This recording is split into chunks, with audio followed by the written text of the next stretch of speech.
just wanted to come on and share all about pelvic floor health. What's the approach, right? So just like I talk about with the core, with the pelvic floor, I want everyone to be thinking about the postpartum period as a period of rehabilitation, particularly those first 1 to 4 months.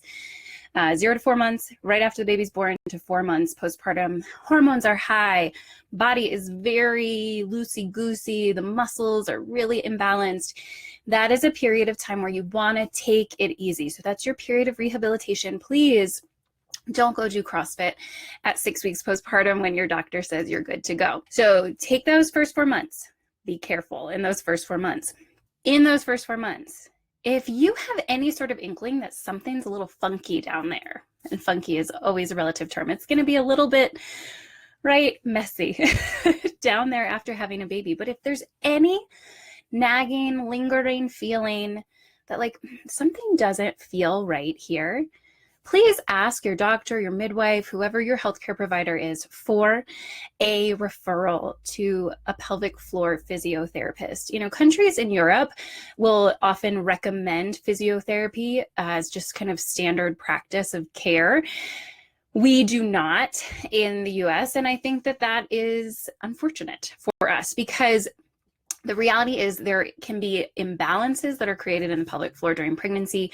There can be one side weak, one side tight, and actual physical manipulation of those muscles, release of those muscles, manual release can be really helpful in restoring proper muscular balance and also helping you find the right muscles to activate to create more strength in your pelvic floor. So ask for a referral if you think you need some help in that area. And maybe even if you don't, see if you can get a referral because it can't hurt to have somebody check you out. Okay, so take those first 4 months easy. See a physiotherapist if that feels like something you need. And then the top tip for activity is deep breathing, just like with the core, right? I've talked about this a lot, but the core is a coordinated system. The diaphragm and the pelvic floor create the top and the bottom of the core. When we breathe, the diaphragm drops down. That allows the pelvic floor to drop down.